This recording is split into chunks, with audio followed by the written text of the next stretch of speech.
회생이 통과돼가지고 매달 변제금만 잘 내면 설사 집 팔고 다 못 돌려주는 돈이 있다 하더라도 그 부분도 다 탕감이 되기 때문에 보증금 채무에서 완전히 벗어날 수가 있게 됩니다. 새로운 도약을 꿈꿉니다. 기사회생TV 김민수 변호사입니다.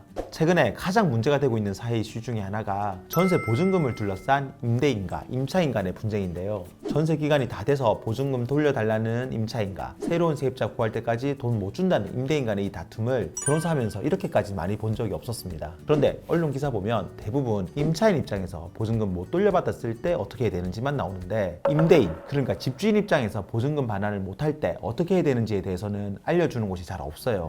저도 다른 영상에서 임차인이 보증금 못 받고 있을 때 어떻게 해야 되는지만 말씀을 드렸는데요. 오늘은 반대로 보증금을 돌려주지 못하는 선량한 임대인이 있다면 이분들은 어떻게 이 문제를 해결해야 되는지 설명드리려고 합니다.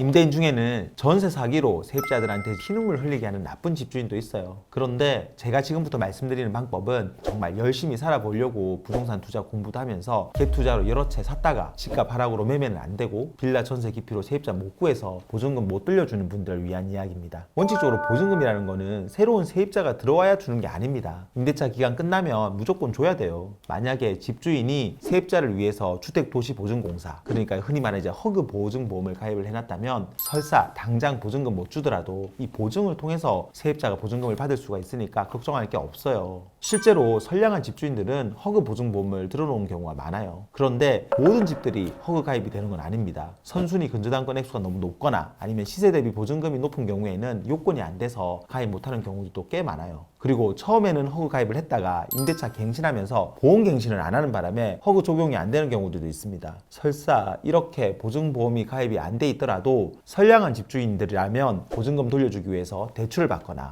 지인들한테 돈을 빌려서라도 어떻게든 주려고 합니다. 그런데 그것도 한두 번이지 한 집 맞고 나면 다른 집에서 달라고 하고 또 다른 집 막으면 또 다른 집에서 보증금 달라고 한다면 어느 순간 도저히 막지 못하는 때가 옵니다. 이때 집주인은 집에 다른 근저당권이나 가압류 잡힌 게 없다면 세입자에게 보증금 대신 그 집을 넘기는 것도 하나의 방법입니다. 사실 집주인이 보증금 못 돌려줄 것 같으면 세입자 입장에서도 차라리 그 집을 보증금 대신 받는 게 그렇게 나쁜 선택은 아니에요. 보증금 못 돌려주면 집주인이 다음으로 생각할 수 있는 게 개인회생 파산밖에 없는데, 그렇게 되면 세입자는 보증금 다 못 받는 건 둘째 치고 최소한으로 받을 수 있는 이 보증금조차도 상당한 시간이 지나야 회수할 수가 있거든요. 그런데 만약에 집에 근저당권이 잡혀 있거나 가압류가 걸려 있다 그러면 현실적으로 집을 보증금 대신 넘기는 것도 어렵습니다. 그때는 내가 가진 재산, 소득, 그리고 빚 액수에 따라서 회생을 할지 파산을 할지를 선택을 해야 돼요. 근저당권 잡혀있는 담보채무, 그리고 이제 확정일자에 있는 보증금 액수를 다 합친 금액이 15억 이하고 그 다음에 매달 고정적인 소득이 있다. 그러면은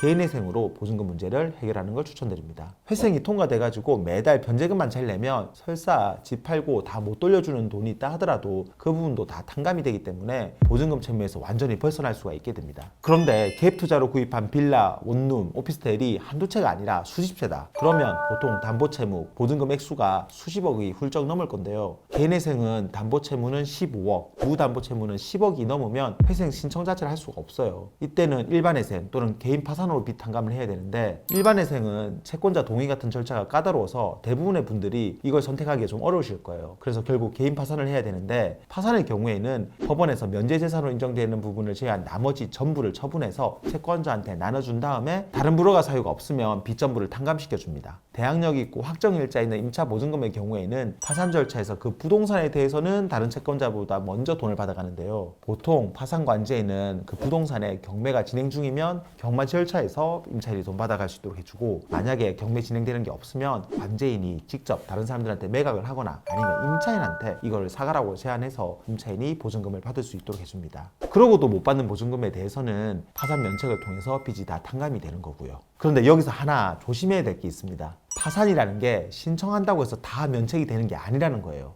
재산을 다른 데로 빼돌렸거나 보증금으로 받은 돈을 도박이나 가소비로 다 써버린 경우에는 면책 불허가 될 수가 있어요. 그렇게 되면 세입자가 못 받은 보증금에 대해서 면책이 안 되고 집주인이 책임을 져야 되는 거죠. 그리고 만약에 전세 사기로 세입자로부터 형사 고소를 당해서 유죄 판결을 받게 되면 설사 파산으로 면책을 받더라도 그 채권에 대해서는 면책의 효력이 미치지가 않습니다. 개인 파산은 고의로 인한 불법행위 채권의 경우에는 비면책 채권으로 설사 파산 면책을 받더라도 그 채권에 대해서는 책임을 져야 되는 걸로 되어 있어요. 그러니까 혹시라도 처음부터 보증금 돌려주지 않을 생각으로 전세금을 받았거나 바지사장 세워서 임대사업 한 경우라면 개인 파산으로 면책받을 생각은 하지 마시기 바랍니다.